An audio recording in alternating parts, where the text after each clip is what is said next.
जय हिंद दोस्तों, मैं नवीन शर्मा आप सभी का स्वागत करता हूं। आशा करता हूं आप सब एकदम अच्छे हैं, एकदम बेहतरीन हैं। एक बार सारे प्यारे दोस्त बताएंगे आप सब कैसे हैं। उम्मीद करेंगे बहुत अच्छे होंगे, बहुत शानदार होंगे और बहुत अच्छे से साथी अपनी पढ़ाई को, अपने रिवीजन को आप कर रहे होंगे।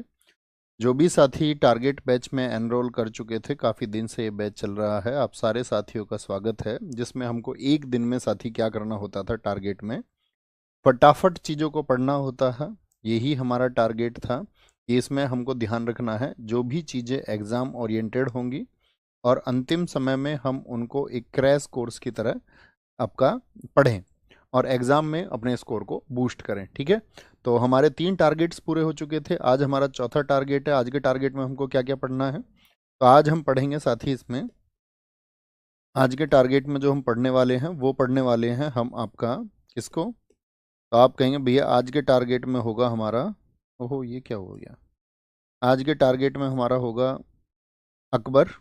ठीक है, जहांगीर, शाहजहां, औरंगजेब और औरंगजेब के उत्तरवर्ती जो शासक हुए, यानी कि जिन्होंने औरंगजेब के बाद में शासन किया, वहां से भी कभी कभार क्वेश्चन पूछे जाते हैं।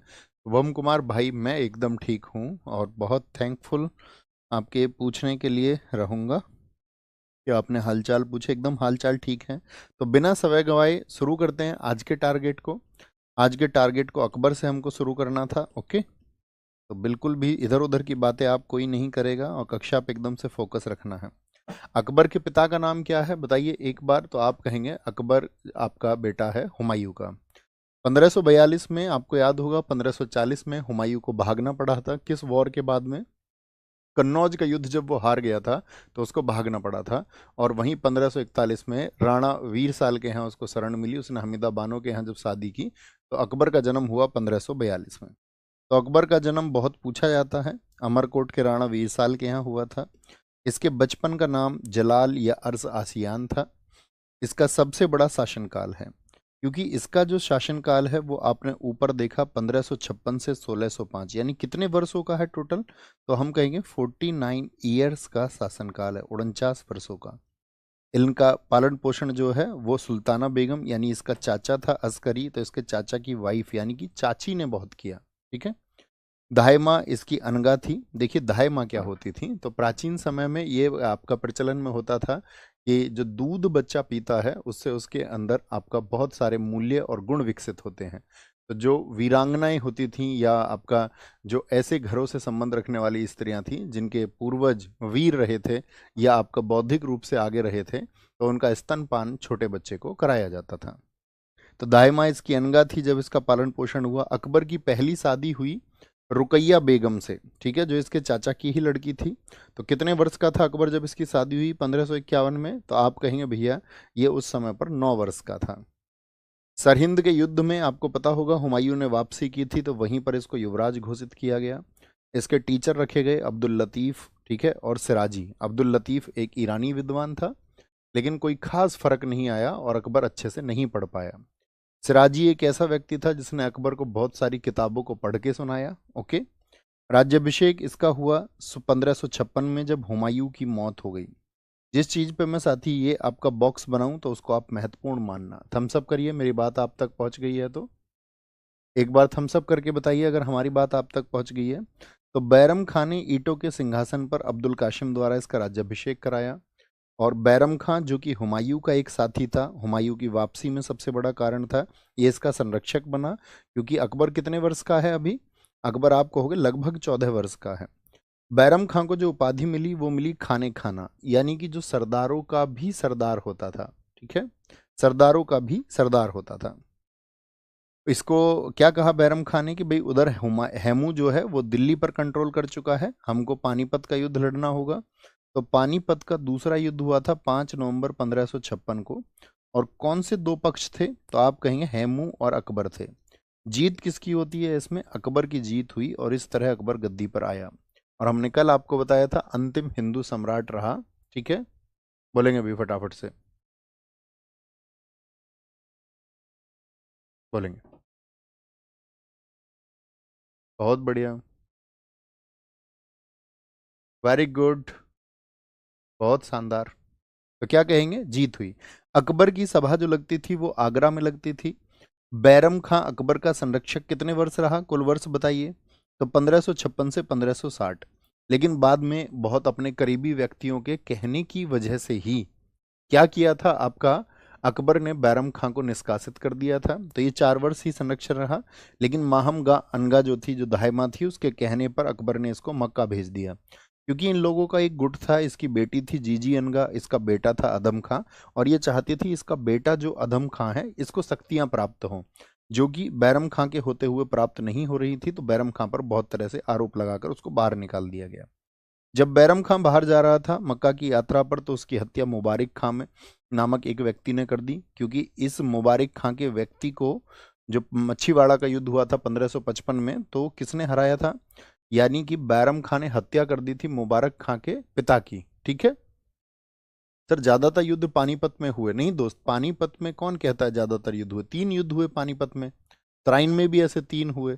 बहुत जगह हिंदुस्तान में हजारों युद्ध हुए हैं, सभी पानीपत में नहीं हुए हैं। लेकिन जो बाहर से आक्रमणकारी आता था तो दिल्ली की गद्दी पर सबसे पास में विशाल मैदान हरियाणा का पानीपत और तराइन था, इसीलिए युद्ध भूमि ऐसी ही चुनाई जाती थी। ओके, बात समझे? ऐसा ना सोचिए पानीपत में कौन सा आपने 2500 युद्ध पढ़े हैं। 3 युद्ध हुए पानीपत में, लेकिन वो उन्होंने शासन को बदला है हमेशा, इसीलिए महत्वपूर्ण है। अकबर गद्दी पर जब ये बैरम खां चला गया तो अकबर गद्दी पर था ही, तो 1560 से 62 ये पेटीकोट शासन, स्त्रीण शासन और हरम दल का सदस्य रहा।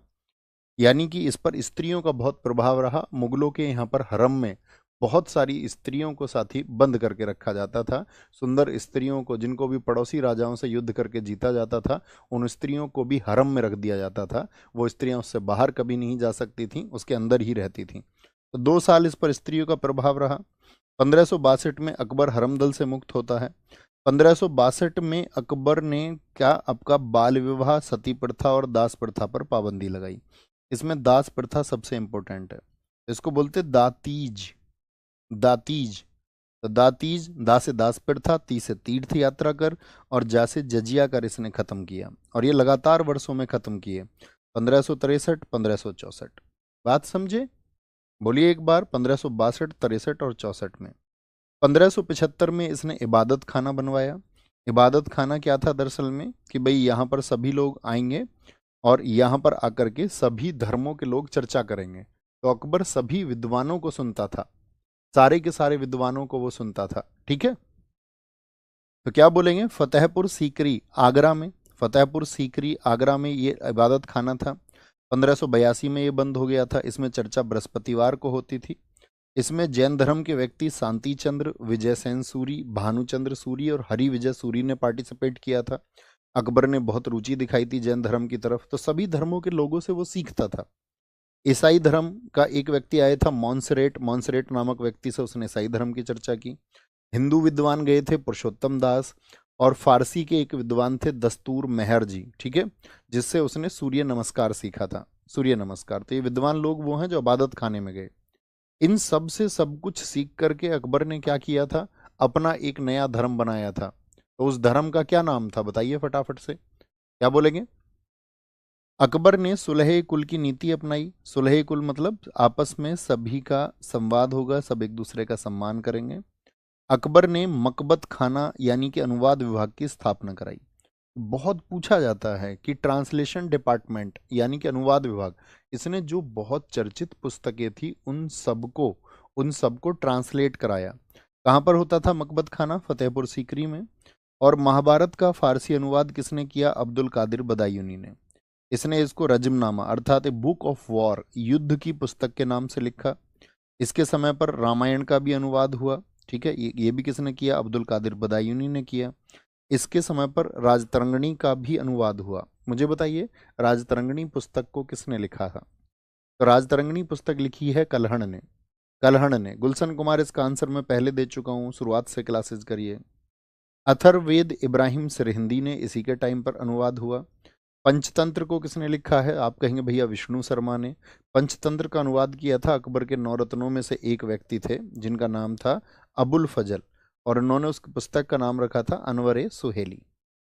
मैंने कहा सभी धर्मों से चर्चा करने के बाद 1575 में जो इबादत खाना इसने बनवाया, उस इबादत खाने की रिजल्ट ये निकला कि 1582 में इसने एक धर्म की स्थापना की, दीन इलाही।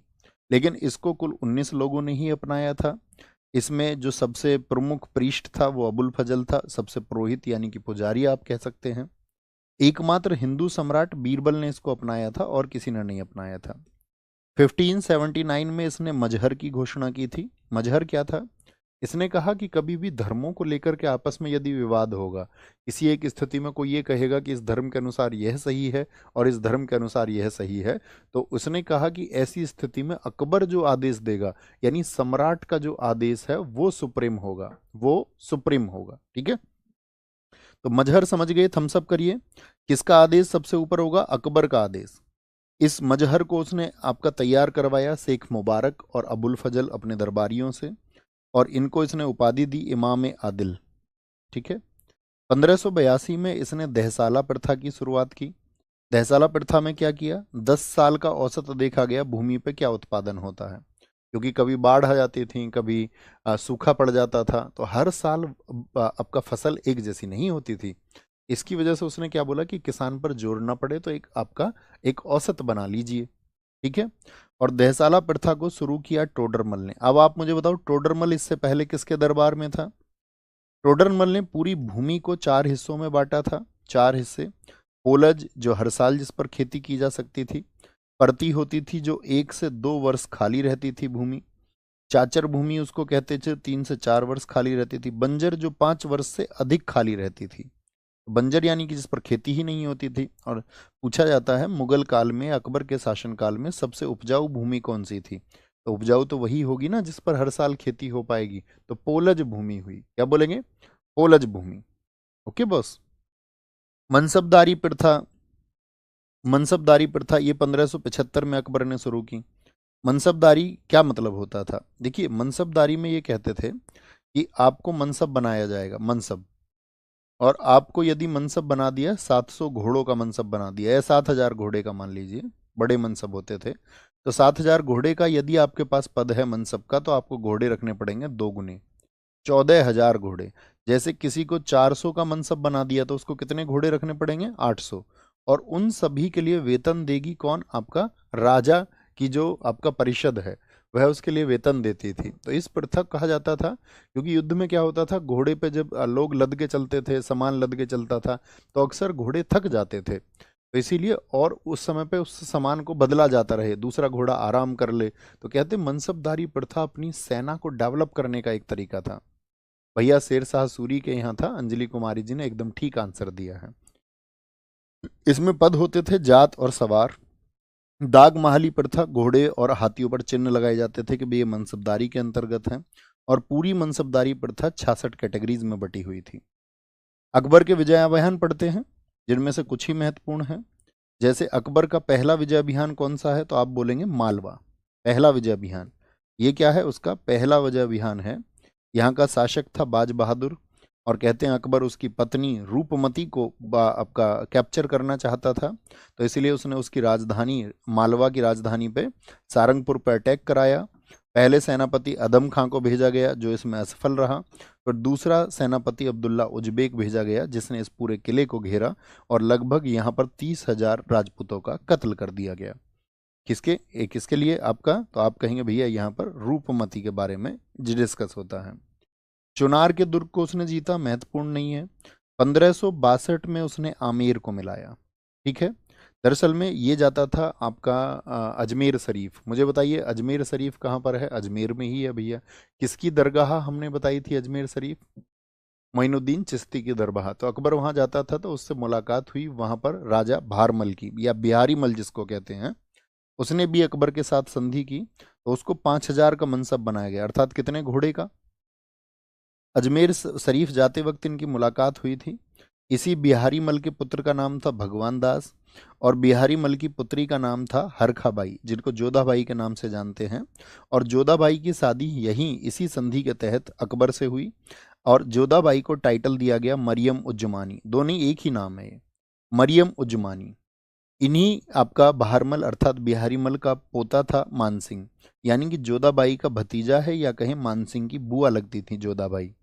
पुत्र जो आपका इनका पोता है, उसको भी मनसब बनाया गया 7,000 का। तो इस तरह से एक आपका संधि हो गई। तो क्या बोलेंगे? अकबर अपने साम्राज्य को, यानी अपने एम्पायर का एक्सपेंशन कर रहा था, हाँ या ना? हाँ या ना? 1562 में मेड़ता जीता। कुछ साथी आपका कमेंट करते रहते हैं, सर प्लीज रिप्लाई, सर ये सर वो।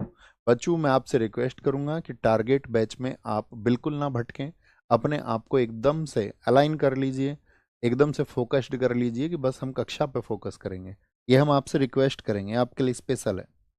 नहीं तो हम सारा पढ़ा देते, आपको सारा दे देते, हम आपको गाइड कर रहे हैं ना कि किन किन चीज़ों पे फोकस करना और क्या छोड़ देना है। सबसे इंपॉर्टेंट बात यह है। 1562 में उसने मेड़ता जीता। 1567 में मेवाड़ पर आक्रमण किया, चित्तौड़ पर, जो कभी नहीं झुका था।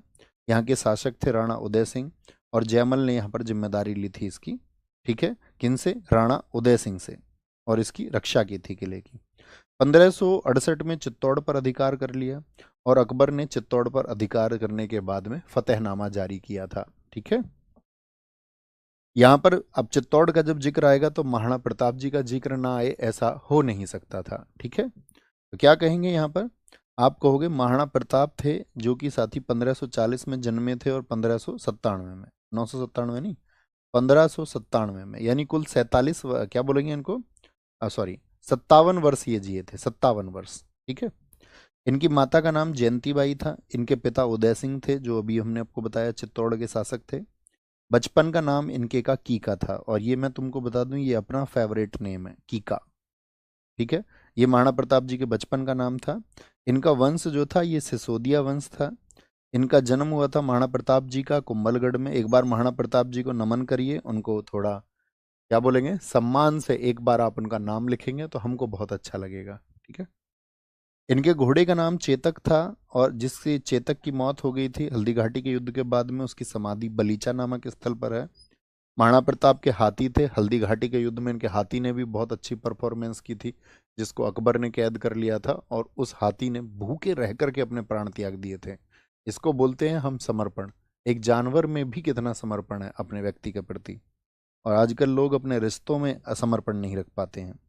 राज्याभिषेक हुआ 1572 में महाराणा प्रताप जी का, और सबसे इम्पोर्टेंट है हल्दी घाटी का युद्ध, 18 जून 1576 से 21 जून, अर्थात 4 दिन ये युद्ध चला था।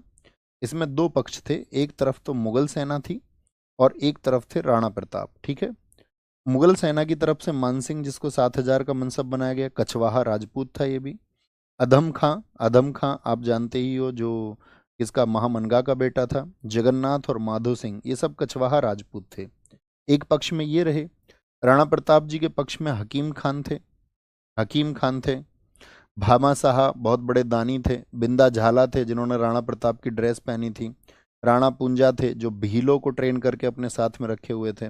रावत चूणावत थे। रामदास राठौड़ थे जो जैमल, जिनके पिता ने चित्तौड़ की रक्षा की थी, उन्हीं के पुत्र थे। तो ये एक ग्रुप था, और इस युद्ध में आपको कहा गया है कि इसमें बहुत कड़ी टक्कर हुई थी, लेकिन इसमें महाराणा प्रताप घायल हो गए और चेतक घोड़ा उनको क्या है, युद्ध भूमि से बाहर ले गया था।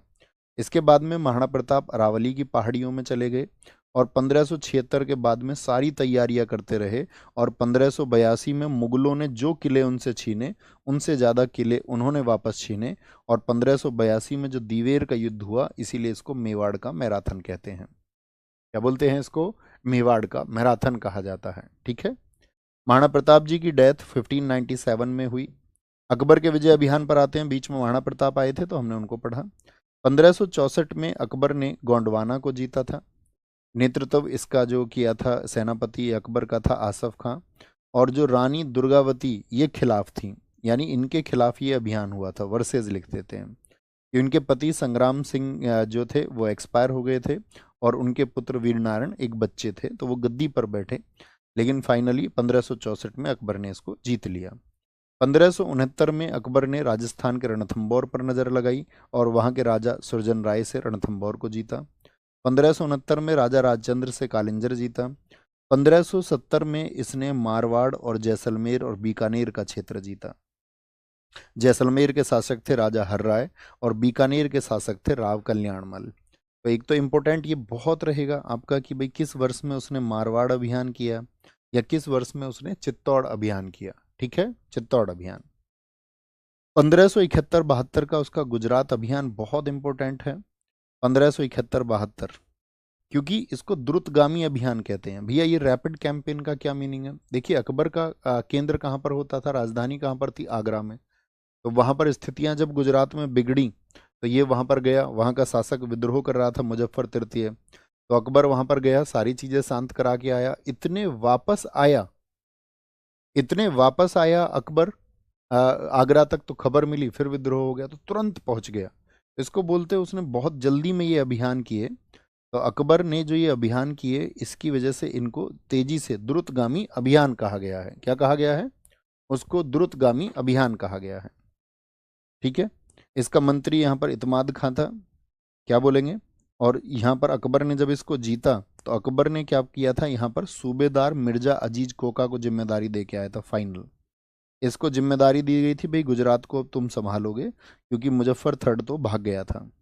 इसको अकबर द्वारा नियुक्त किया गया और खाने आजम का टाइटल दिया गया। यहीं पर अकबर की मुलाकात पुर्तगालियों से हुई थी, क्योंकि पुर्तगाली भारत में व्यापार कर रहे थे। आप सबको पता होना चाहिए, वास्को डिगामा भारत में 1498 में ही आ चुका था और उसके बाद में पुर्तगाली आ गए थे। रानी कुमारी जी ने बहुत अच्छा आंसर लिखा है। उन्होंने कहा है कि अकबर ने यह द्रुतगामी अभियान 9 दिनों में किया था। उस समय पर यह बहुत तेज गति से हुआ था। पुर्तगालियों से मुलाकात हुई, समुद्र देखा उसने, वाव बोला समुद्र को देख करके पहली बार। ठीक है, कब? ये गुजरात अभियान के दौरान की बात है। जो इसने गुजरात जीता था, इसी विजय के उपलक्ष्य में इसने बुलंद दरवाजा अर्थात फतेहपुर सीकरी को बनवाया। 1576 में उसने बंगाल को जीता। आप देख रहे हैं राजस्थान गुजरात को भी जीत रहा है, इधर पूर्व में आपका बंगाल क्षेत्र को भी जीत रहा है, उत्तर में कश्मीर को भी जीता उसने, कश्मीर को भी जीता। यही वो अभियान है साथी जिसमें आपका बीरबल की मौत हुई थी, कश्मीर अभियान में। 1591 में सिंध जीता उसने, सिंध जीता। और यहाँ का शासक जानी बेग था आपका, और सूबेदार यहाँ पर जानी बेग को हटा करके सूबेदार नियुक्त किया था अब्दुल रहीम खाने खाना को। ये जो अब्दुल रहीम खाने खाना है ना, अकबर का जो संरक्षक था बैरम खान, ये बैरम खान का बेटा है। दरअसल में अकबर ने क्या किया था, बैरम खान के चले जाने के बाद में बैरम खान की पत्नी थी, तो उसकी पत्नी से शादी कर ली थी और उसके बेटे को ये कहा था अकबर ने कि भाई इनको सम्मान नहीं मिलेगा। तो समझिए उसके पिता समान था वो व्यक्ति। अकबर को गद्दी दिलाने में यदि कोई व्यक्ति आपका अधिकारी था, नहीं तो कभी मुगल वापस नहीं आ पाते। वो आ पाए तो सिर्फ और सिर्फ बैरम खान की वजह से। उस बैरम खान ने, आप ये समझिए कि अपने बच्चे की तरह अकबर को रखा। और जब हल्दी घाटी का युद्ध भूमि था तो अकबर नहीं लड़ा युद्ध में, अकबर तो पीछे 5 किलोमीटर दूर खड़ा हुआ था और उसको यही था कि भाई जब मौका मिले हम हार जाए तो तुम भाग जाना। तो उसी अकबर ने सलीमा बेगम यानी कि अपने माँ तुल्य से शादी कर ली और उसका बेटा जो था अब्दुल रहीम खाने खाना, उसको अपने पुत्र का दर्जा दिया कि इनको सम्मान मिलेगा। सन 1600 में अहमदनगर और बीजापुर जीता। अहमदपुर और बीजापुर ये कहाँ के हैं? दक्षिण के राज्य हैं, कर्नाटक के।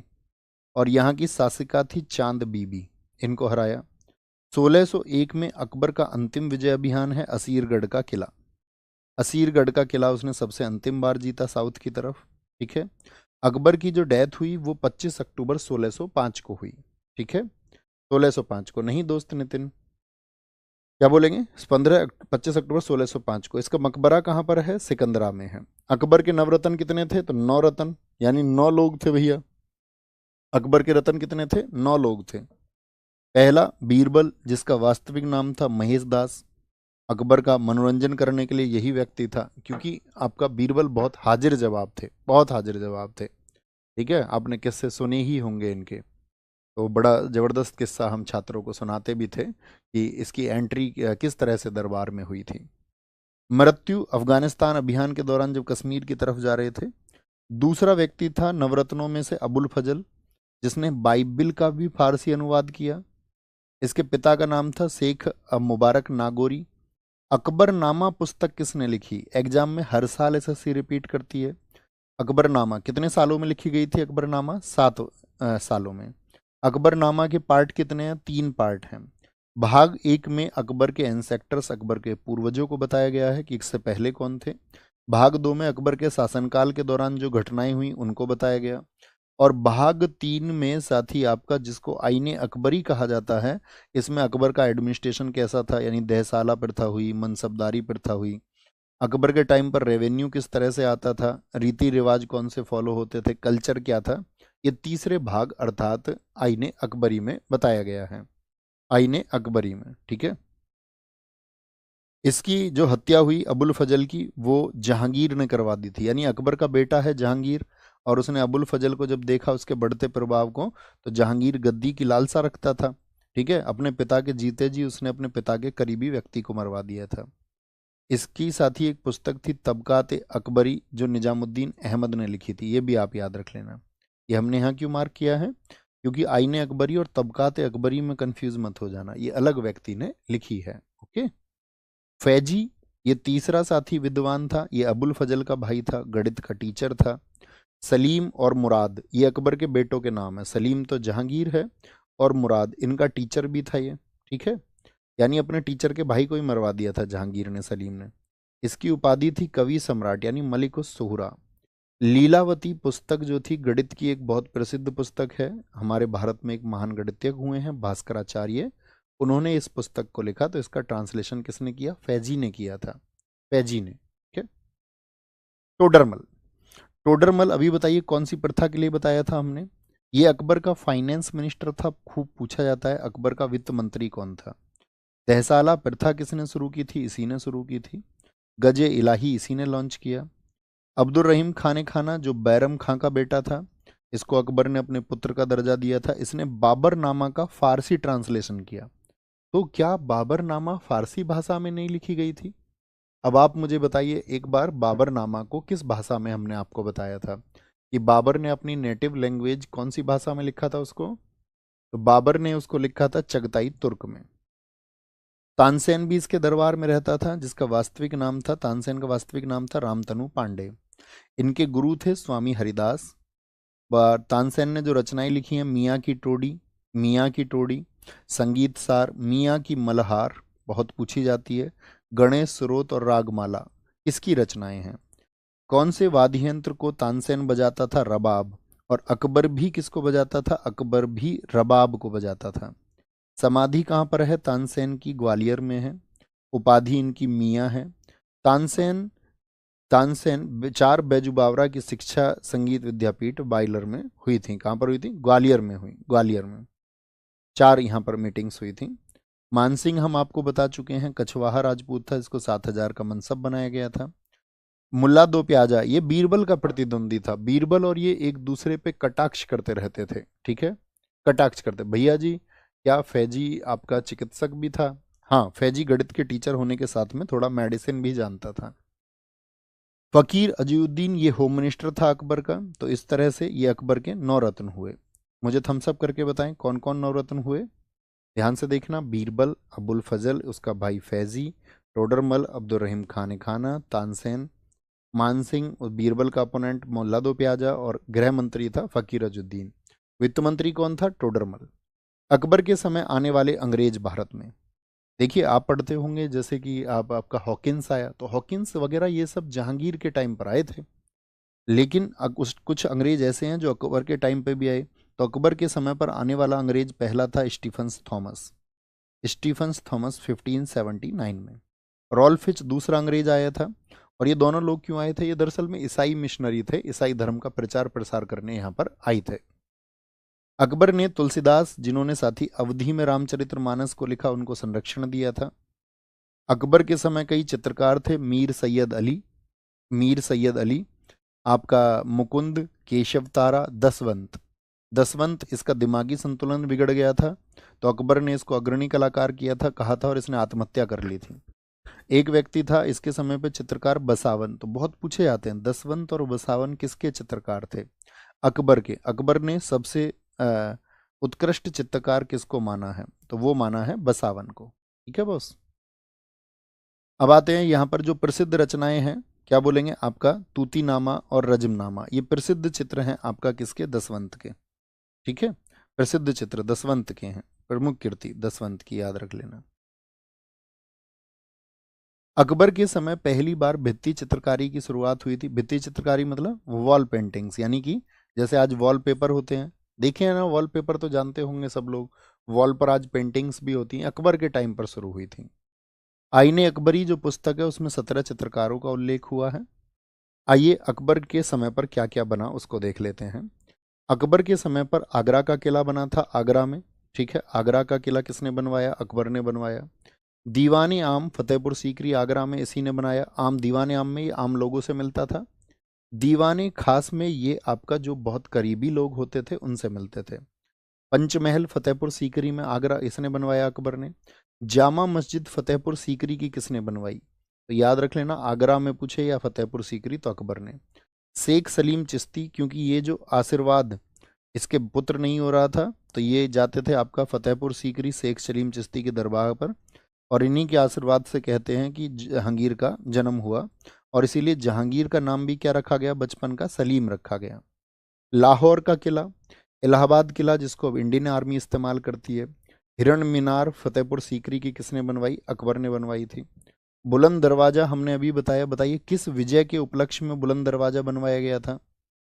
कौन सी विजय थी? कौन सी विजय थी भैया? आगरा के किले को यूनेस्को में 1983 में शामिल किया गया। रमन गौतम जी, एक शानदार, बहुत शानदार आपने ये आंसर दिया है, एक अच्छे छात्र का परिचय दिया है। कितनी हाइट है बुलंद दरवाजे की? 53 मीटर है।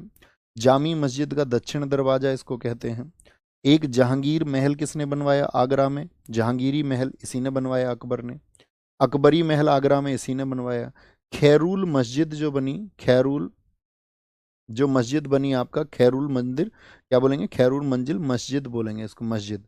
ये नई दिल्ली में अकबर ने बनवाई, पुरा किले के सामने, ठीक है। अकबर के शासनकाल में, अगर हम कहें तो ज़्यादा ठीक होगा। पूछ ले किसके शासनकाल में बनी, तो अकबर के शासनकाल में। लेकिन अगर व्यक्ति का नाम अकबर ना दे करके वो पूछ ले तो किसने बनवाई? माहम अनगा ने। पुराना किला जो दिल्ली में था शेरशाह सूरी के समय पर, हुमायूं ने और आपका शेरशाह सूरी ने पुराने किले को बनवाया था, हमने आपको बताया। तो यहाँ पर खैरुल जो मस्जिद बनवाई माहम अनगा यानी दाई माँ ने बनवाई। अकबर के बाद में अकबर की डेथ किस वर्ष में हुई, जरा आंसर करें। तो आप कहेंगे भैया अकबर की डेथ हुई 1605 में। तो अकबर के बाद गद्दी पर आया अकबर का बेटा जहांगीर। तो इसके बाकी जो पुत्र थे आपका याद रख लेना, उनका क्या काम हुआ था आपका, यहाँ ध्यान से देखना। बाकी अकबर के जो पुत्र थे दोनों, वो दोनों दानियाल और मुराद, वो शराब पी के मर गए थे, शराब पी के, अकबर के शासनकाल के दौरान ही। तो एक ही गद्दी का उत्तराधिकारी बचा था, जहांगीर। जहांगीर जिसके बचपन का नाम सलीम था, इसकी माता का नाम जोधाबाई। जोधाबाई ये कौन सी हैं? जो बिहारी मल की बेटी थी। इसके पिता का नाम क्या है? अकबर है। और इसके पुत्र कितने हुए आपका? हुमायूं के, सॉरी हुमायूं बोल रहा हूँ, जहांगीर के 4 पुत्र हुए। बड़ा बेटा हुआ खुसरो खां। बड़ा बेटा क्या हुआ? खुसरो खां हुआ। इसकी माता का नाम है मानबाई। मानबाई, मानबाई भी दरअसल में एक राजपूत राजकुमारी थी, और इनको उपाधि दी गई थी शाह बेगम की। लेकिन जहांगीर की शराब पीने की आदतों की वजह से उन्होंने आत्महत्या कर ली थी, और ये जहांगीर की पहली पत्नी थी, और जो राजा मानसिंह है उसकी बहन थी। यानी बहन की शादी तो हुई थी जहांगीर से, और बुआ की शादी हुई थी अकबर से। तो बुआ भतीजी यहीं पर थी, ओके। खुर्रम, खुर्रम क्या बोलेंगे? खुर्रम, ये इसके माता का नाम है जोधाबाई। ये जोधाबाई उदयपुर की रानी थी, उदयपुर की राजकुमारी, सॉरी, उदयपुर की राजकुमारी। और ये जोधाबाई कहाँ की थी? ये आमेर की थी। तो दोनों में कंफ्यूज नहीं होना है। परवेज ये शाही जमाल का पुत्र था, ठीक है। शहरयार ये दासी का पुत्र था। यानी ये इनकी माँ के नाम है, साहिब जमाल, जोधाबाई, मानबाई, और एक दासी से पैदा हुआ था शहरयार। तो कितने बेटे थे कुल मिलाकर के? जहांगीर के 4 बेटे थे, ठीक है। जहांगीर का राज्याभिषेक 1605 में हुआ। बचपन में इसको सलीम शेखू बाबा कहा जाता था। 1599 में बताइए अकबर जिंदा था कि नहीं? तो ये क्या है, अपनी मनमर्जी करता था, थोड़ा चिड़चिड़ा व्यक्ति था जहांगीर शुरुआत में। तो ये अपने पिता से नाराज होकर के अजमेर से इलाहाबाद भाग गया। अकबर इसको पूरी जिंदगी अपने जीवन तक मनवाता रहा कि इसको मनाओ यार, है ना थोड़ा।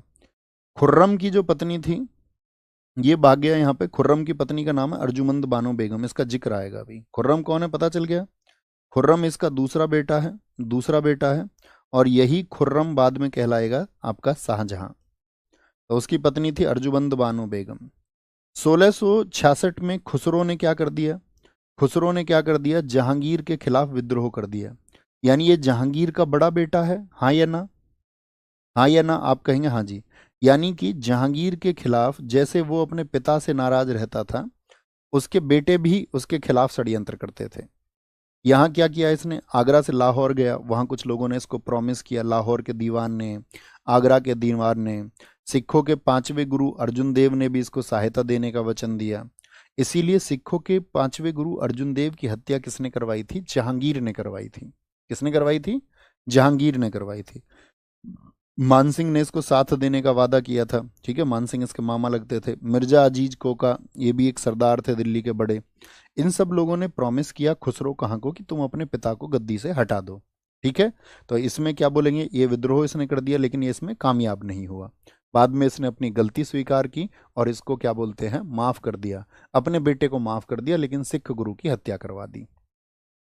तब ये थोड़ा बड़ा होता है जहांगीर, तो 1611 में इसकी शादी करवाई गई मेहरुन्निसा से। मेहरुन्निसा से बहुत इंपॉर्टेंट है, पूछा जाता है। दरअसल में कहते हैं इसको, जो मेहरुन्निसा है उससे प्रेम हो गया था। एक बार इसने उसको मीना बाजार में देख लिया था और फिर कहा जाता है कि इसने षड्यंत्र से उसके पति की हत्या करवा दी। तो उसके पति का नाम था शेर अफगान, तो ये शेर अफगान की विधवा थी और इसकी एक बेटी भी थी। वहां से क्या बोलेंगे, इसकी बेटी लाडली बेगम की शादी जहांगीर के पुत्र शहरयार से हुई। तो ये जो बेटी है, ये किसकी बेटी है? लाडली बेगम। ये शेर अफगान और मेहरुन्निसा, यानी कि शेर अफगान उसका पहला पति था। तो इन दोनों से एक बेटी भी थी और इस बेटी की शादी करवा दी शहरयार से। मतलब बेटी की शादी अपने लड़के से। शहरयार कौन है? दासी पुत्र। तो उसकी शादी करा दी अपने बेटे से और माँ से शादी कर ली खुद। यहां पर मेहरुन्निसा का, ये किसका भाई है? मेहरुन्निसा का। मेहरुन्निसा को हम किस नाम से जानते हैं, बताओ जरा? नूर ए जहां। मेहरुन्निसा के भाई का नाम है आशफ खान, इसको भी दरबार में जगह दी गई, खाने सामा। इसके पिता का नाम था आपका मिर्जा ग्यास बेग, इसको जहांगीर ने टाइटल दिया एतमा उद्दौला। आप समझ रहे हैं कि इसने पूरी फैमिली को सम्मान दिया है, पूरी फैमिली को खुश किया। और इसकी फैमिली तो आपका आसफ खान हो गया, मिर्जा ग्यास बेग हो गया। मिर्जा ग्यास बेग की मृत्यु हुई आपका कब? 1662 में। क्या बोलेंगे? 1600 नहीं, 1662 नहीं, 1612 होना चाहिए। 62 का क्या मतलब है? 1612 में, ठीक है, 1612 में। इसमें हमको थोड़ा कंफ्यूजन है।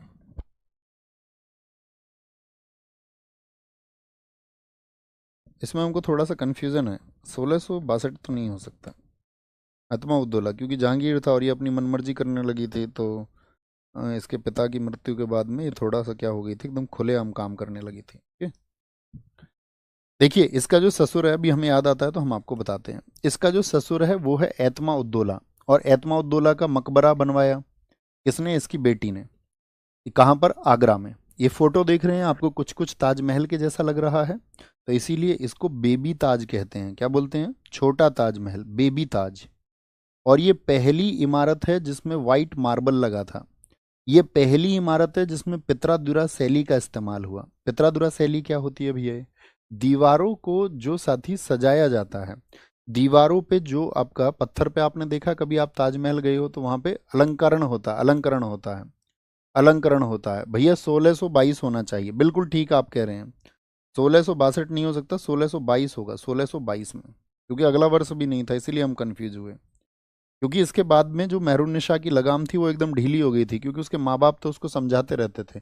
इसी समय इसकी माँ अस्मत बेगम की भी डेथ हुई थी। बहुत बढ़िया, थैंक यू, आपने कनेक्ट किया, याद दिलाया हमको। तो पित्रादुरा शैली समझ गए क्या है? जो पत्थर को सजाया जाता है। तो पित्रादुरा शैली का इस्तेमाल किस में होता है, बताएं फटाफट से। तो आप कहोगे पित्रादुरा शैली का इस्तेमाल है आपका इसमें, और सफ़ेद संगमरमर का। ये बेबी ताज में है, इसको बेबी ताज भी कहते हैं।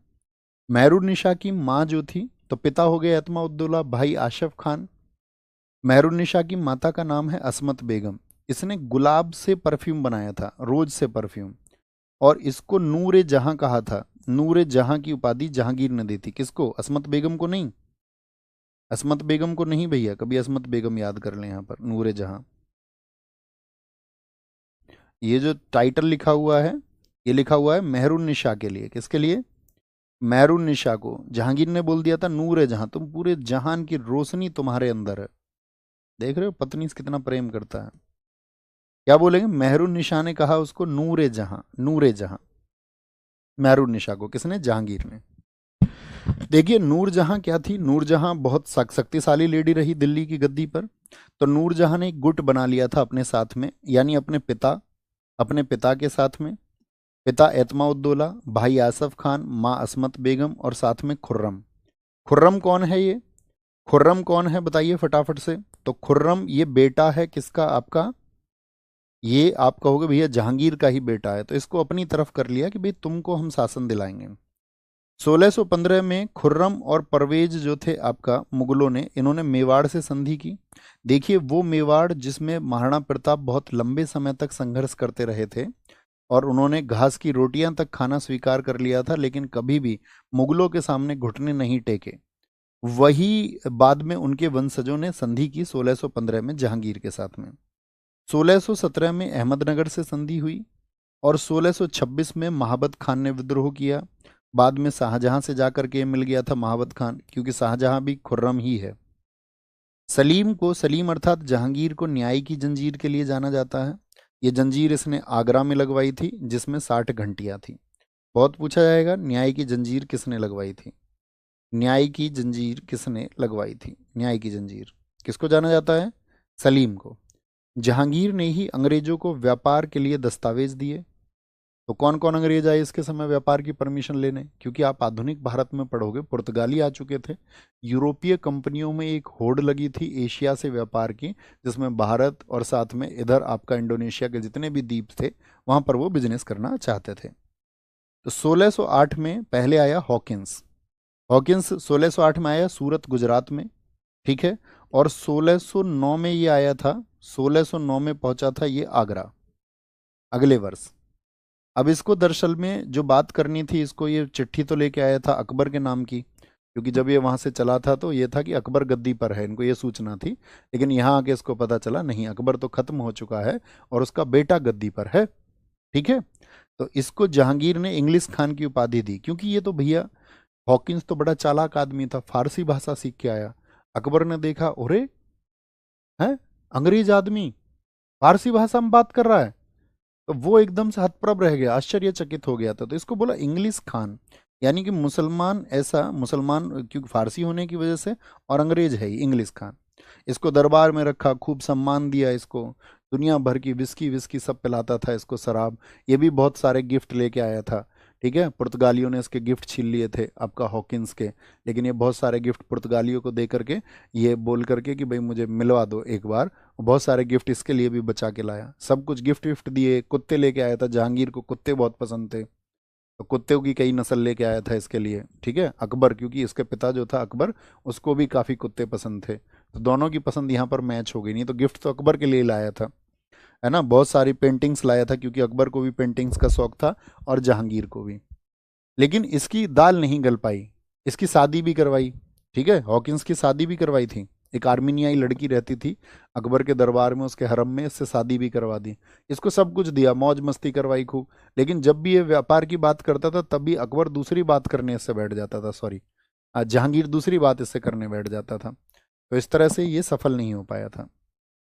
1611 में दूसरा अंग्रेज आया मिडल्टन। उन्होंने देखा कि भाई ये मान क्यों नहीं रहा है जहांगीर, क्योंकि आपको याद रखना है इस समय पर पुर्तगाली भारत में शक्ति थे और पुर्तगाली का प्रभाव था। जितने भी पुर्तगाली थे, पुर्तगाली प्रभाव मुगलों पर भी था कि भाई इनके पास तो नौसेना है, समुद्र में ये मजबूत हैं। तो अंग्रेजों ने सोचा पहले पुर्तगाली प्रभाव को खत्म करना होगा। तो इसीलिए जब मिडल्टन आया तो उसने एक वॉर लड़ा था, स्वाली वॉर। और उस स्वाली वॉर में क्या हुआ था, अंग्रेजों ने पुर्तगालियों को हरा दिया था, ठीक है, 1612 में। 1612 में पॉल कैनिंग एडवर्ड आए, इनको भी सफलता नहीं मिली। 1615 में थॉमस रो आया। कौन आया, थॉमस रो आया 1615 में, ठीक है। ये व्यापार की परमिशन के लिए आए थे। जहांगीर गद्दी पर कब से कब तक रहा, 1605 से 1627। इसकी डेथ हो गई 1627 में। और इसने अपनी आत्मकथा लिखी थी जिसको बोला जाता है तुजुक ए जहांगीरी, फारसी भाषा में। लेकिन यह इसको पूरी नहीं कर पाया था, पूरी नहीं कर पाया। और इसको पूरा किया था मोतीबिंद खां ने, इसके समय पर ही एक लेखक था। जहांगीर का समय चित्रकला का स्वर्णकाल कहलाता है, बहुत इंपॉर्टेंट है। इसके समय के चित्रकला का स्वर्णकाल कहते हैं। इसके समय के प्रसिद्ध चित्रकार फारूक बेग, दौलत खां और मंसूर, जिसकी उपाधि है नादिरुल असर। जहांगीर की मृत्यु के समय सिर्फ दो पुत्र खुर्रम और शहरयार जीवित रहे, यानी कि खुसरो खां मर गया पहले ही, और एक पुत्र का और नाम बताइए आप जिसकी डेथ हो गई, एक पुत्र का नाम आप बताएंगे तो आप क्या बोलोगे, भैया अभी खुर्रम ही जीवित है, खुसरो खां मर चुका है जिसने अपने पिता के खिलाफ विद्रोह किया 1606 में। शहरयार जो दासी पुत्र है वो बचा हुआ है, एक बेटा मर गया, बताओ कौन सा, एक और बेटे का नाम बताओ। जहांगीर के समय के प्रमुख चित्रकार फारूक बेग, इसने बीजापुर के शासक आदिल शाह की तस्वीर बनाई थी। दौलत बेग था, मनोहर था, बिशन दास। जहांगीर द्वारा पेंटिंग के लिए फारस भेजा गया था चित्र बनाने के लिए। मंसूर, बहुत पूछा जाता है कि भैया जहांगीर के समय पे पक्षियों के लिए चित्र कौन बनाता था, पक्षियों का चित्र विशेषज्ञ जो बर्ड्स के आपका पेंटिंग्स बनाता था, मंसूर। इसी की उपाधि है नादिरुल अस्त्र, ठीक है, नादिरुल अस्त्र।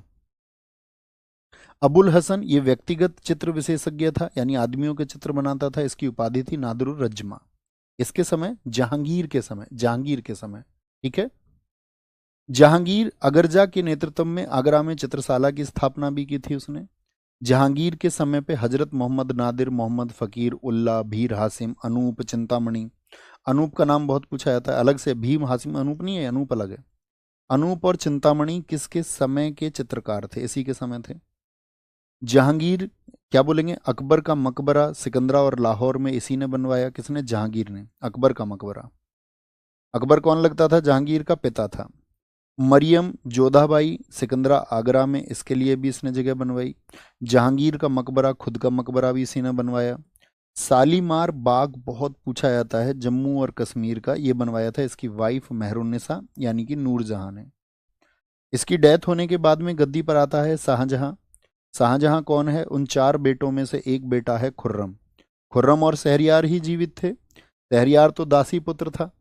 खुर्रम एक बार गुट में शामिल हो गया था नूरजहां के में, वहां से उसको शक्तियां मिली थी, और बाद में उसको जब अपनी गलतियों का एहसास हुआ तो अपने पिता के पक्ष में पहुंच गया था। जहांगीर ने इसको शाहजहां कहा था। इसकी माता का नाम है जोधाबाई यानी कि जगत गोसाई, जो कहाँ की, मैंने अभी बताया, ये आपका मारवाड़ की राठौड़ राजकुमारी थी। और जो अकबर की वाइफ जोधाबाई हैं वो कौन सी राजकुमारी हैं, वो कछवाहा राजकुमारी हैं, कछवाहा। योगेंद्र यदुवंशी, एकदम से ठीक लिखा है आपने भैया, न्याय का घंटा इल्तुतमिश ने लगवाया था, ठीक है। वो न्याय का घंटा है, ये न्याय की जंजीर है, बहुत ठीक आपने लिखा, बहुत बढ़िया। क्या बोलेंगे, पत्नी, भैया जो नायक बैच है, नायक बैच में तो साथी हमने बहुत तसल्ली से पढ़ा है, उसमें तो पूर्ण आपको विस्तार से जानकारी मिल जाएगी। लेकिन अब मान के चलिए आपका अगस्त में एग्जाम है, तो पूर्ण विस्तार से जानकारी पाओगे तो 4 टॉपिक पढ़ोगे, वो तो हम पढ़ा ही रहे थे पिछले 7 महीने से। तो इंटेंस रिवीजन के लिए था, अंतिम समय पे सेलेक्टेड कौन कौन सी चीजें पढ़नी है, ठीक है बॉस, एकदम से ठीक है। इसकी पत्नी का नाम था अर्जुमंद बानो बेगम, अभी हमने बताया था। इसी अर्जुमंद बानो बेगम को कहा जाता है मुमताज महल, जिसके 14 बच्चे हुए थे, हर साल बच्चा होता था इसको, ठीक है। 14 में से 7 बच्चे ही जीवित रहे थे, 4 दारा सिकोह इसका बेटा था शाहजहां का, शाहसूजा, औरंगजेब और मुराद बख्श, ठीक है। 3 बेटी थी इसकी, जहां आरा, रोशन आरा और गोहन आरा। सबसे बड़ा बेटा कौन है इनमें, दारा शिकोह, और दारा शिकोह को ये प्रेम करता था। शाहजहां चाहता था मेरे पास गद्दी पे कौन बैठे, दारा शिकोह, इसीलिए देखिए उसको दिल्ली के पास पंजाब में गवर्नर बना के रखा था, बाकी सबको दूर। शाहसूजा को बंगाल में, औरंगजेब को तो सबसे ही दूर रखा था साउथ में, और मुराद बख्श को रखा था गुजरात में। कहाँ पर, गुजरात में। 1622 में शाहजहां ने आपका कांधार पर आक्रमण किया। शाहजहां ने विद्रोह किया 1623 में इसका। जहांगीर की मौत के समय पर शाहजहां दक्षिण में था। तो मुझे बताइए, क्या 1622 में गद्दी पर बैठ गया था, क्या शाहजहां था गद्दी पर, अभी हमने बताया शाहजहां तो जो आपका 1627 में आया, यानी कि जहांगीर के शासनकाल के समय ये विद्रोह हुआ। जहांगीर था 1605 से 27, ये जो विद्रोह हुआ ये जहांगीर के समय हुआ, ठीक है। तो जहांगीर की मौत के समय शाहजहां दक्षिण में था और इसने आपका कांधार पे अटैक किया। राज्याभिषेक 24 फरवरी 1627 आगरा में हुआ जब जहांगीर की मौत हो गई, और इसने अपनी कैपिटल 1628 में बदल ली। क्या, राजधानी इसने आगरा घोषित की, और 10 वर्ष बाद उसने राजधानी दिल्ली बनाई थी। तो पूछा जाएगा वह कौन सा मुगल बादशाह था जिसने राजधानी आगरा से बदल करके दिल्ली कर ली थी, ठीक है, दिल्ली कर ली थी। 1628 में शाहजहां के खिलाफ पहला विद्रोह जो हुआ था वो खाने जहां लोदी ने किया था, इसको हटा कर दिया गया था, हरा दिया गया, महावत खान को साउथ की जिम्मेदारी दे दी गई थी। बुंदेलखंड का विद्रोह शाहजहां के समय 1628 में हुआ, शुरुआत में ये भी दबा दिया गया। 1632-33 में इसने अहमदनगर को जीता। 1636 में इसने गोलकुंडा को जीता, बहुत इंपॉर्टेंट है क्योंकि साउथ में ये इसकी विजय थी। एक लंबे समय तक दक्षिण विजयों का अभियान रुक गया था। तो बहुत पूछा जाता है कि शाहजहां ने गोलकुंडा को कब जीता, 1636 में। ठीक है। शाहजहां के समय विदेशी लोग कौन कौन थे? तो शाहजहां के समय जो विदेशी लोग भारत में आए, एक तो पीटर मुंडी था, एक निकोलस मनुची था, ये दोनों इटली के थे। ठीक है। इसी ने पुस्तक लिखी है, निकोलस मनुची ने, आपका हिस्टोरिया डी मोगोर। एक फ्रांसिस बर्नियर आया इसके समय पर, बर्नियर और ट्रेवनियर, ये फ्रांस से था। बर्नियर एक डॉक्टर था। ठीक है। और ट्रेवनियर क्या था? ट्रेवनियर एक आपका जौहरी था। जौहरी समझते हो ना, हीरे की कद्र जौहरी को होती है। तो ये जौहरी था, एक व्यापारी था। ये 6 बार भारत आया था और इसने बुक लिखी थी ट्रेवल्स इन इंडिया। अभी एग्जाम आएगा ना UP triple S C PET, तो पैट में एक क्वेश्चन पूछा गया था कि ट्रैवनियर ने भारत की यात्रा कितनी बार की थी। ठीक है। शाहजहां के समय। औरंगजेब जो इसने दक्षिण का सूबेदार बना रखा था, तो वो 1636 से 44 तक रहा। इसने दक्षिण के 4 हिस्से किए थे इन दौरान, खानदेश, बरार क्षेत्र, तेलंगाना क्षेत्र और अहमदनगर क्षेत्र, ये औरंगजेब ने किए थे, कभी नहीं पूछा जाएगा। शाहजहां ने गोलकुंडा पर पुनः आक्रमण कब किया था? पुनः मतलब दोबारा। तो पहली बार किस वर्ष में किया? 1636 में, और दोबारा किया 20 वर्षों के बाद में। ठीक है। और यहां पर इसको क्या बोलेंगे? मीर जुमला नामक व्यापारी, जो मीर जुमला था, एक व्यापारी व्यक्ति था। ठीक है। एक ट्रेडर था, और यहां पर उसका साथ उसको मिलता है। 1656 में बीजापुर पर पुनः आक्रमण किया और यहाँ पर किले जीत लिए उसने, बीदर का किला, कल्याणी का किला। 1 करोड़ टैक्स भी वसूला।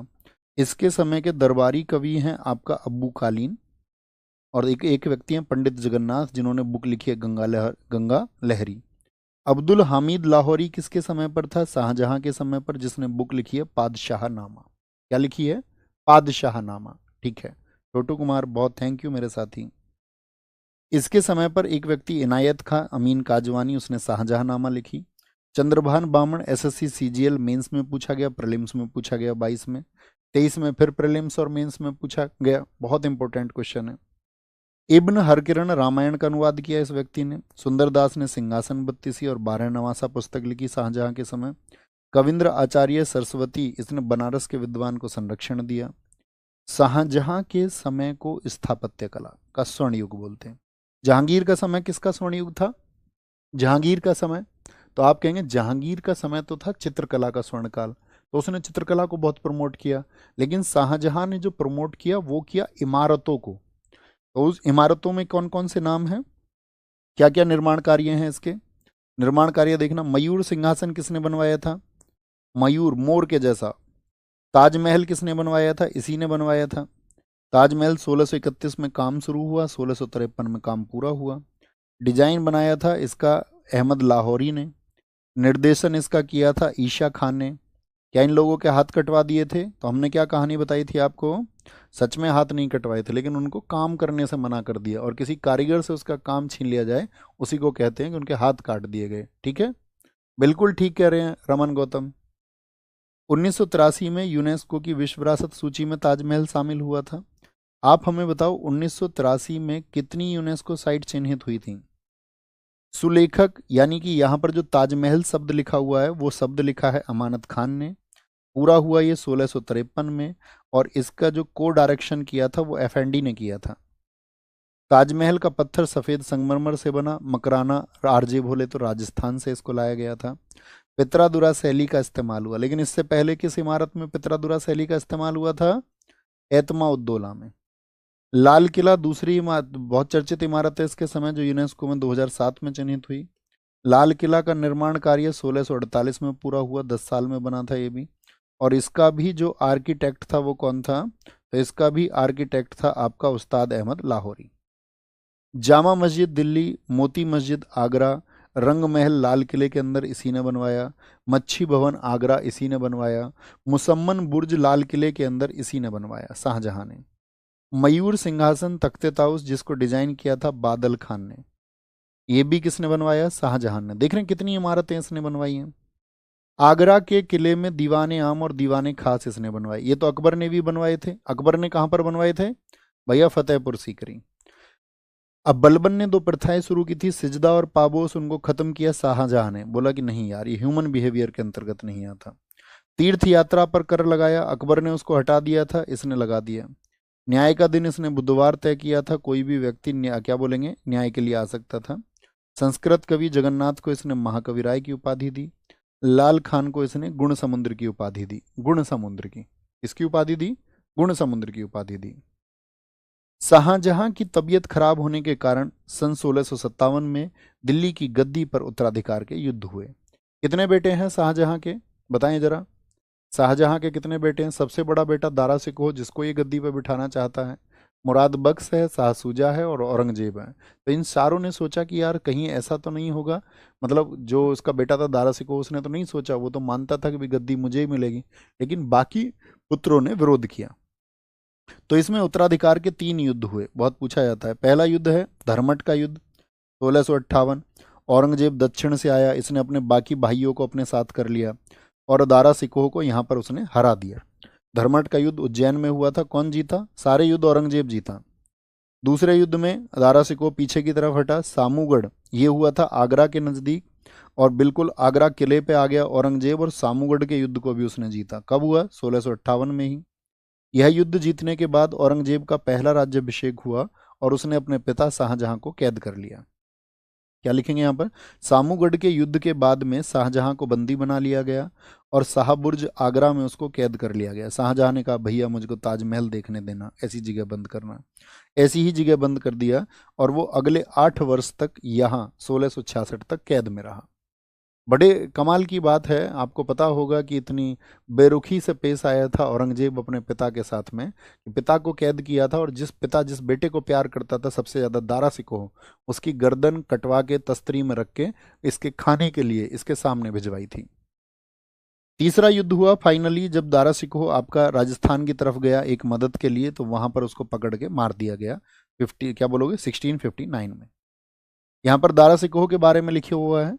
दारा सिकोह को एक बहुत उदार व्यक्ति था, दारा सिकोह पढ़ा लिखा व्यक्ति था। तो दारा सिकोह को लघु अकबर कहा जाता है। क्या कहते हैं? लघु अकबर कहा जाता है। लघु अकबर, लघु अकबर। ये इतिहासकार है लेनपूल, जिसने हुमायूं को कहा था कि हुमायूं का जीवन लड़खड़ाता हुआ जीवन है। ओके। इसके आध्यात्मिक गुरु मियाँ मीर थे और हिंदू विद्वान लाल वैरागी भी इसके गुरु थे। इसने 52 उपनिषदों का साथ ही फारसी में अनुवाद किया। ये भारत के उपनिषदों से बहुत प्रभावित था। और किस नाम से? सीरे अकबर के नाम से किया था। यह किस नाम से रचनाएं लिखता था? कादरी नाम से रचनाएं लिखाता था। ठीक है। इसकी रचना जो थी वो बहुत चर्चित है, मजम उल बहरीन, और एसएससी में सीरे अकबर और मजम उल बहरीन ये सबसे ज़्यादा चर्चित रचनाएं मानी जाती हैं। एसएससी में बहुत रिपीट होती हैं। भगवत गीता का फारसी ट्रांसलेशन किसने किया था? ये भी किया था। योग वशिष्ठ का भी फारसी ट्रांसलेशन किया था आपका दारा सिकोह ने। शाह इकबाल के नाम से इसी को जाना जाता है, दारा शिकोह को। तो कहने का मतलब है कुल मिलाकर के शाहजहां ने उस गद्दी को कब्जा लिया और शाहजहां दिल्ली की गद्दी पर दूसरा सबसे लंबा शासनकाल है। देखिए कितने वर्ष औरंगजेब का शासनकाल है, फटाफट से बताइए। तो अकबर का भी 49 वर्ष है, इसका भी 49 वर्ष है, लेकिन दिनों का अंतर है दोनों के शासनकाल में। इसकी उपाधि है बहादुर, जिंदा पीर और आलमगीर। यानी एक पीर का जीवन जीता था, अपने ऊपर खुद कुछ पैसा खर्च नहीं करता था। शाही दरवेश का मतलब भी यही है, साधारण तरीके से जीवन को जीना। 2 बार राज्याभिषेक हुआ, ये आप जानते हैं। इसका शिक्षक लतीफ सुल्तानपुरी हुआ। और औरंगजेब ने जो अपना पूरा शासन चलाया वो साथी आपका किसके अनुसार? कुरान को आधार मान के उसने शासन चलाया सारा। माता मुमताज महल थी इसकी, ठीक है। और पिता का नाम है शाहजहां। मुमताज महल कौन है? जिसकी याद में ताजमहल बना है, अर्जुमंद बानो बेगम है। इसकी पत्नी का नाम है दिलरास बानो बेगम, जिसको रबिया उद दुर्रानी कहा जाता था, क्योंकि इसकी याद में इसने भी ताजमहल बनवाया अपनी पत्नी की याद में। रबिया उद दुर्रानी फारस की थी। औरंगजेब 2 बार दक्षिण का आपका सूबेदार बना था, किसके टाइम पर? ये शाहजहां के टाइम पर बना था। पहली पोस्टिंग उसको 1636 से 44 मिली थी और 1652 से 57 मिली थी। 57 में शाहजहां की तबीयत खराब हो गई थी, तो औरंगजेब आपका गद्दी के लिए लायक हो गया था।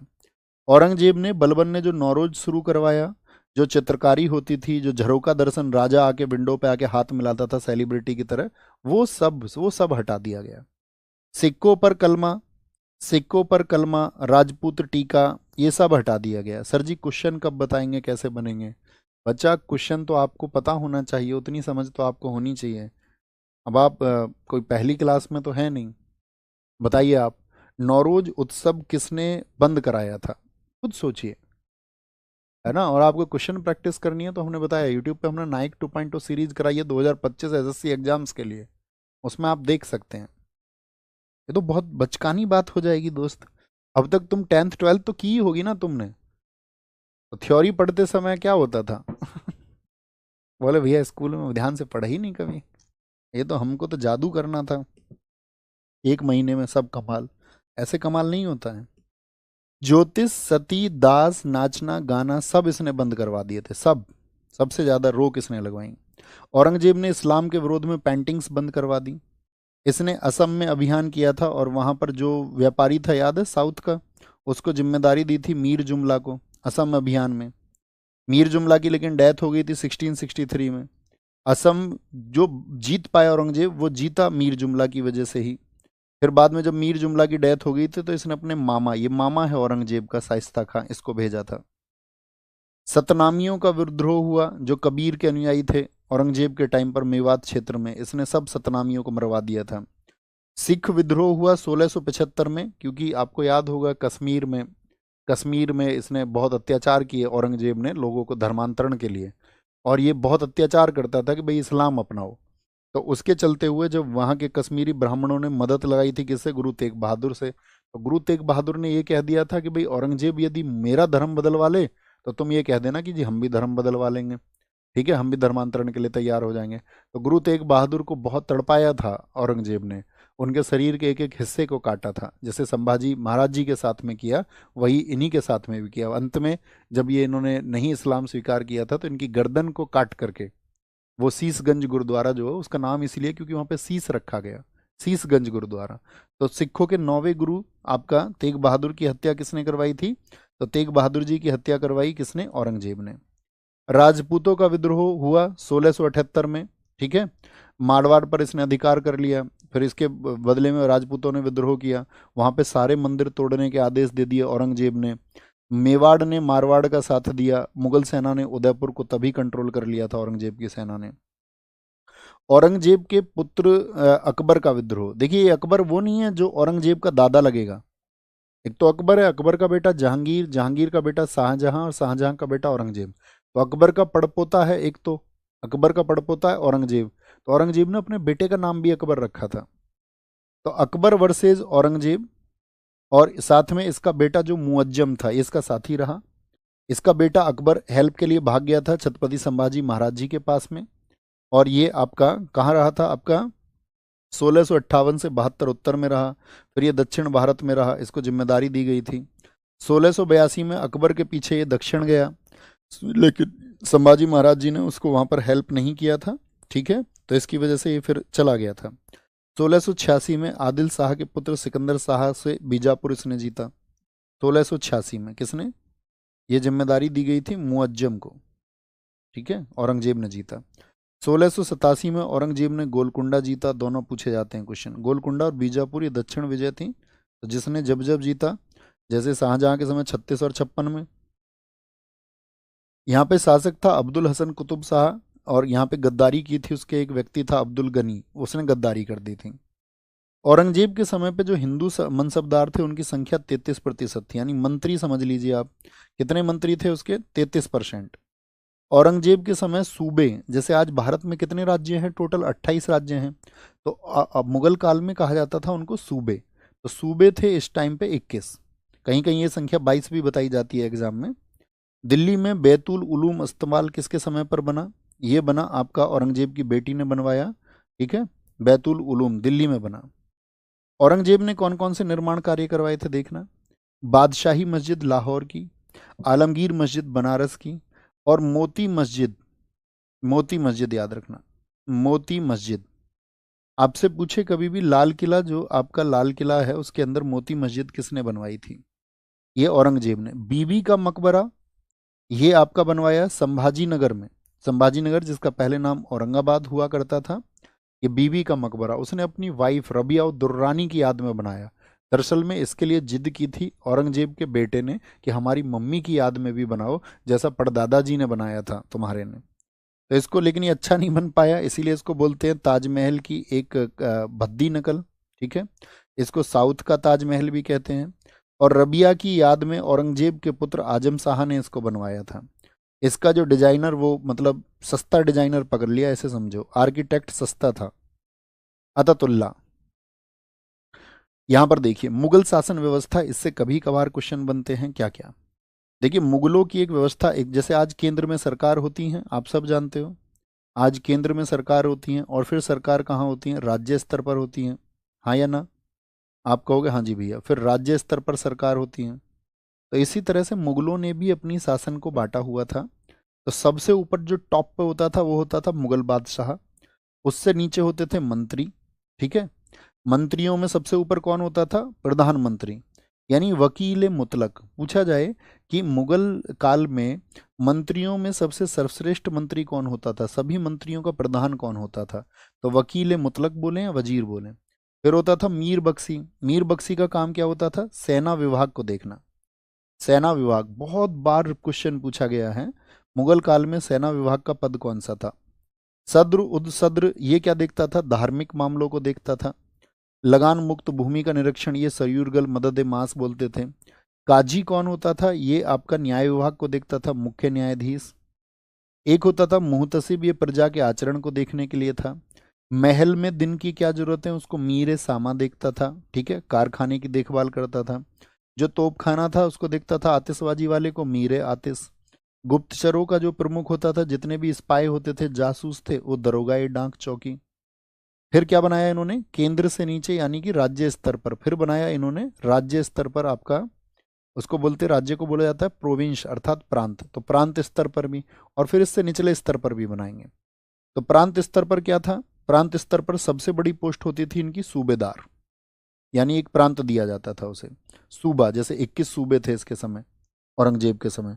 कोई मुझे बताएगा कि अकबर के समय पर सूबों की संख्या कितनी थी, तो अकबर के समय सूबे थे 15, याद रख लेना, 12 + 3, 3 साउथ के और 12 नॉर्थ के। ठीक है, दूसरे नंबर पे होता था दीवान। ये क्या होता था, दीवान देखता था टैक्स कितना आ रहा है कितना नहीं आ रहा है, यानी फाइनेंस के सारे काम देखता था। बख्शी, एक तो मीर बख्शी था जो टॉप था सेनापति, लेकिन एक बड़े सेनापति के नीचे, जैसे एक तो हो गया रक्षा मंत्री पूरे देश का, और एक हो गया राज्य में जो देख रहा है, जो पुलिस विभाग को प्रमुख है, तो सूबे की सेना को बख्शी देखता था। वाक्यानवीस, ये गुप्तचर विभाग देखता था। कोतवाल देखता था शांति है, सुरक्षा है, सफाई है या नहीं है। सदर और काजी ये प्रांत स्तर पर न्याय को देखते थे। तीसरा स्तर था इनका जिले का, भाई राज्य में हो गया, और राज्य में क्या होते हैं, जिले, जैसे आज डीएम होता है, सुप्रीम ऑफिसर। तो इनके समय पे सैनिक अधिकारी होता था फौजदार। अमल गुजार जो व्यक्ति होता था, ये लगान और कृषि के कार्यों को देखता था, जैसे आज के समय पर पटवारी जैसी चीजें या तहसीलदार जैसी चीजें। जो कागजात देखता था आज, वो बोलते, उसको बोलते थे बेतिकची, ये भूमि के कागजात तैयार करता था। और जिले से नीचे क्या होते हैं आपका गांव, तो गांवों में भी इन्होंने शासन व्यवस्था बना रखी थी परगने में। सिकदार ये प्रमुख सैनिक अधिकारी होता था। आमिल वित्त अधिकारी होता था। फौजदार खजांची कानून को कृषि संबंधित, और कारकुन क्लर्क होता था। Generally assessee in exam questions को नहीं पूछती है। ओके, और ठीक आंसर आपने दिया था पीयूष गुप्ता भाई, सबसे पहले आंसर दिया था। औरंगजेब एक कुशल वीणा वादक था। औरंगजेब क्या बजाता था, वीणा।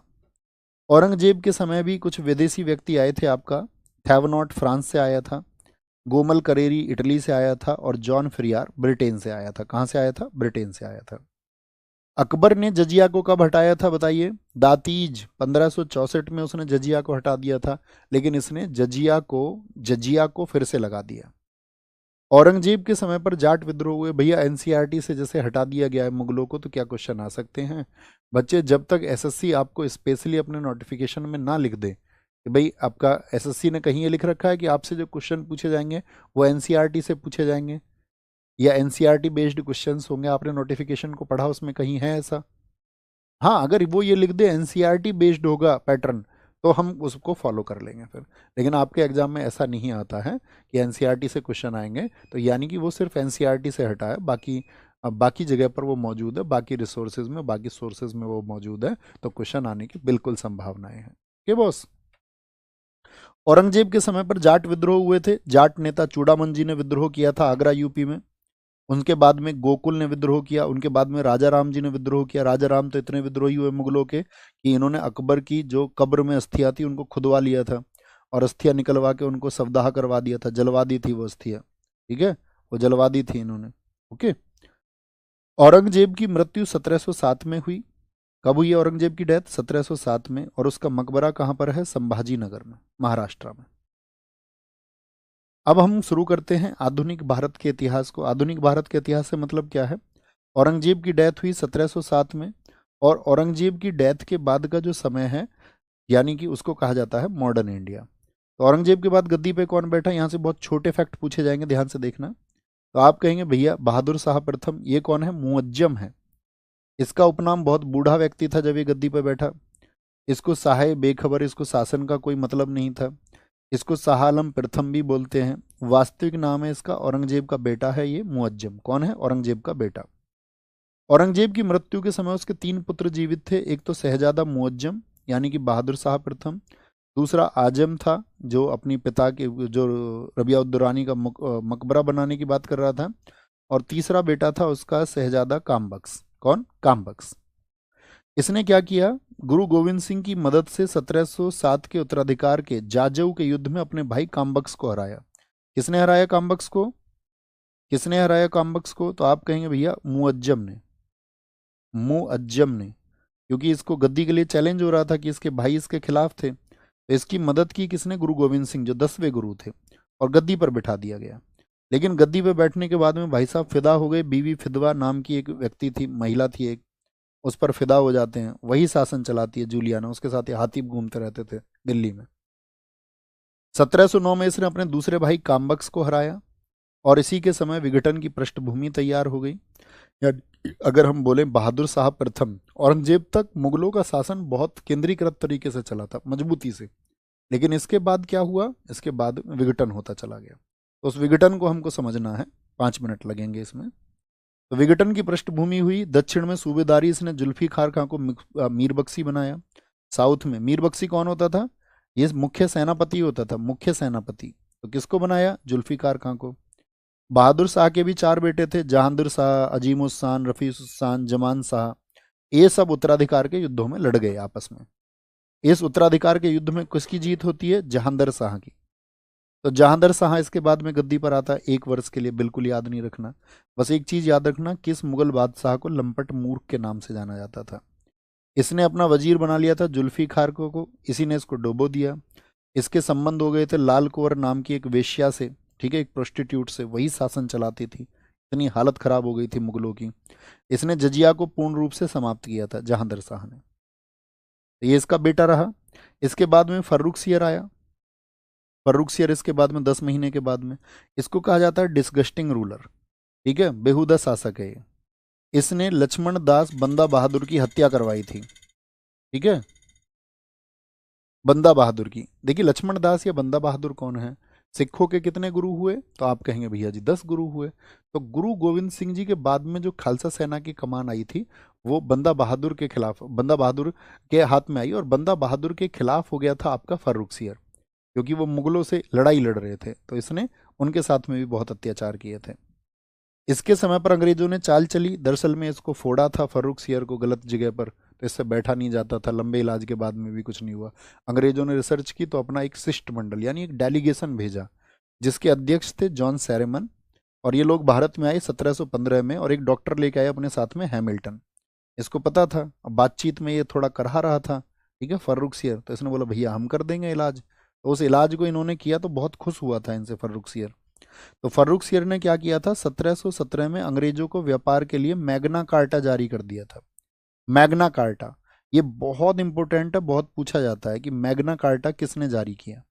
मैग्ना कार्टा का मतलब क्या है? घोषणा पत्र या अधिकार मिल गया अंग्रेजों को। इसके जो वजीर थे, वजीर का मतलब पीएम, वो थे 2 भाई, हुसैन अली और अब्दुल्ला। और इनको बोलते सैयद बंधु। इन्हीं को श्रेय जाता है कि फर्रुखसियर को गद्दी पर बिठाया। मुगलों की ये हालत हो गई थी फर्रुखसियर के समय तो, कि जो किंग मेकर हैं दोनों भाई इतने पावरफुल हो गए थे ये भारत की राजनीति में, कि जिसको ये चाहते थे वही गद्दी पे बैठता था। यानी इनको चाणक्य समझो इस समय पर। तो इन्होंने जल्दी जल्दी बहुत सारे राजाओं को अपना कठपुतली बनाया। जैसे रफीदुद्दरजत 3 महीने, इसको हटाया, भाई तू अपना काम कर। ये रफीसुस्सान का बेटा था, रफीसुस्सान समझ रहे हैं, जो कि बहादुर साहब प्रथम के पुत्र हैं। ये रफीउस्सान, इसका बेटा है वो, रफीउस्सान का। तो रफीउद्दरजत, फिर इसके बाद में रफीउद्दौलत को बैठाया। ये रफीउद्दरजत का बड़ा भाई था, ये भी इनको ठीक नहीं लगा, इसको शाहजहां द्वितीय भी कहा जाता है, रफीउद्दौलत को।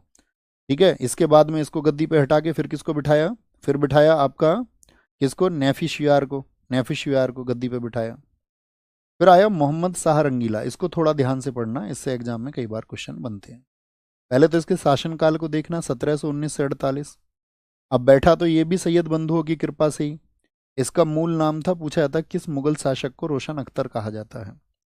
इसने क्या, इसने चालाकी चल दी, इसने देखा यार सैयद बंधु तुझको भी हटा देंगे, तो चिंकलिज खां था एक, आसफ जहां, ठीक है, हैदराबाद का ये नवाब था, तो उसके साथ मिलके इसने साजिश की। ठीक है, और इसने साजिश करके क्या किया, इन सैयद बंधुओं को खत्म कर दिया। तो बहुत इंपॉर्टेंट है कि सैयद बंधु आपका, इनका खात्मा किसने किया था, तो मोहम्मद शाह रंगीला ने। मोहम्मद शाह रंगीला बहुत ढीला सा शासक था, तो उसके समय पे कई राज्य स्वतंत्र हुए, इन सबसे क्वेश्चन पूछा जाता है। मोहम्मद शाह रंगीला के समय हैदराबाद को स्वतंत्र किसने कराया, आसफ जहां ने। इसी को, हैदराबाद के इसी शासक को हम बोलते चिंकलिज खां। चिंकलिज खां भी जो नाम आया था वो इसी का नाम है, ये हैदराबाद का था।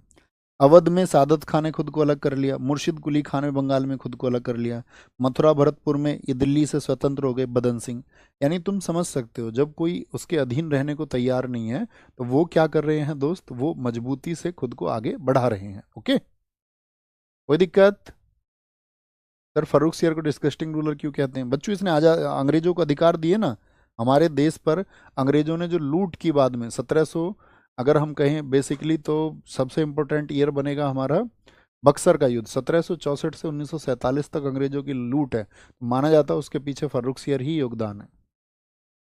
1737 में इसी के समय पर बाजीराव प्रथम, ये मराठा साम्राज्य में हम आपको बताएंगे 20 साल रूलर रहे थे। 1720 से 40-41 लड़ाइयाँ लड़ी बाजीराव प्रथम ने, और मराठा जो क्षेत्रफल है, जो मराठा साम्राज्य उसको सबसे बड़े क्षेत्र तक पहुंचाया था बाजीराव प्रथम ने। तो 1737 में दिल्ली आए थे कुल 500 सैनिकों के साथ में। ठीक है, और 500 सैनिकों ने दिल्ली खाली कर दी थी। करनाल का युद्ध जीता 1739 में। 1739 में भारत में आक्रमण किया था नादिर शाह ने। तुम कहोगे भैया ये तो ऐसी स्थिति होगी, हर कोई दिल्ली आए जा रहा है। नादिर शाह आया था ईरान से, और ईरान से ये साथी यहाँ से कोहिनूर, ये तो थोड़ी दूर वापस चल रहा था, किसी ने बता दिया भैया अभी दिल्ली में बहुत काफी सामान रखा हुआ है। तख्ते ताउस, कोहिनूर हीरा और लगभग 70 करोड़ रुपए ये उस समय लेके गया नादिर शाह, 1739 में आया था। इसके बाद में अहमद शाह याद करने की आवश्यकता नहीं है। फिर आलमगीर गद्दी पर आया, याद करने की आवश्यकता नहीं है। शाह आलम द्वितीय 1760 से आपका 1806, तीसरा सबसे लंबा शासनकाल है, इसका शासनकाल याद रखना है। एक तो औरंगजेब तक के शासनकाल याद रखने हैं। पहला कौन था बताओ, पहला बताओ, 1526 से 30 तक कौन था, बाबर था। 1530 से 40 तक आपका हुमायूं रहा, 15 वर्ष भाग गया, 1555 से 56 रहा हुमायूं। 1556 से 1605 तक कौन था, तो आप कहेंगे भैया अकबर था। 1605 से 27 तक कौन था, जहांगीर। 1627 से 1658 तक शाहजहां, और 1658 से 1707 तक औरंगजेब। एक तो यहाँ तक के क्रम याद रखना। एक हमने बताया रंगीला का कार्यकाल 1719 से 1748 तक का, और एक याद रखना है शाह आलम। तो ये वो कार्यकाल हैं जो आपस में पूछ ले जाते हैं। शाह आलम सेकंड, क्योंकि शाह आलम प्रथम किसको बोलते थे, बहादुर शाह को, जो 1707 से 12 रहा था। तो क्या बोलेंगे, शाह आलम द्वितीय 1760 से 1806, कितने वर्ष, 46 वर्ष। फिर अकबर द्वितीय रहा। इसको अकबर द्वितीय ही वो व्यक्ति हैं जिन्होंने राजा राम मोहन राय को राजा की उपाधि दी थी, क्योंकि इसकी पेंशन अंग्रेजों ने रोक दी थी अकबर सेकंड की, तो इसकी पेंशन के मामले में ब्रिटेन गए थे राजा राम मोहन राय। ये द्वितीय अंतिम मुगल बादशाह है, यानी सेकंड लास्ट है। और अंतिम मुगल बादशाह कौन है, बहुत बार पूछा जाता है, बहादुर शाह जफर द्वितीय। इसका शासनकाल आपकी रगों में होना चाहिए 1837 से 57। अंग्रेजों ने इसको 1857 की क्रांति में कैद कर लिया था, क्योंकि ये नायक बना था दिल्ली की भीड़ का, और इसको कैद करके कहाँ भेज दिया था, रंगून म्यांमार 1857 में, और वहीं पर 1862 में इसकी मौत हो गई थी। जफर इसीलिए बोलते क्योंकि जफर नाम से कविताएं लिखता था, और इसके टाइम पे जो दरबारी कवि था उसका नाम था मिर्जा गालिब। मिर्जा गालिब। ओके। तो हमारा आज का ये टारगेट था साथी, जो हमने अचीव किया है। हमने आपको चुनिंदा चीज़ें बताई हैं, मतलब मुश्किल से आपके पास आज के टारगेट में 200 फैक्ट याद करने के लिए भी नहीं होंगे, 150 फैक्ट आपको याद करने होंगे। तो क्या भैया उसके अलावा बेसिक बस याद रखना क्रम क्या है, घटनाएं जो हम बता रहे हैं सिर्फ वो याद रख लेना। ओके। इसके अलावा और कोई याद करने की आपको जरूरत नहीं है, लेकिन इन चीज़ों पे फोकस जरूर रखना। ओके। तो अपना ख्याल रखना बहुत सारा। अभी आपके पास 2 दिन होंगे, तो हम आज की क्लास में जो है ना पीडीएफ अपलोड करा देंगे नेक्स्ट की, तो आप आसानी से उसको देख सकते हैं। और मैं आपसे कहूँ, अगर हिस्ट्री का आप पहले पीडीएफ बना रहे हो ना, सारा लिख रहे हो, तो आपका शायद बहुत सारा समय चला जाएगा। आप हमारी बात मानो तो जो हम करा देते ना उस फोकस के साथ में, उसको बाद में पढ़ लिया करो आप। भैया क्या बता रहे हैं, ठीक है, उसको बाद में पढ़ लिया करो। ओके। तो अपना ख्याल रखिए बहुत सारा। बाय बाय, टेक केयर, जय हिंद, जय भारत। मिलते हैं मंडे को नेक्स्ट टारगेट के साथ में। ओके। और शायद हम नेक्स्ट वीक में मंडे टू सैटरडे क्लास लें, वो हम आपको बता देंगे भैया। तो अपना ख्याल रखिए। नमस्ते, जय हिंद, जय भारत।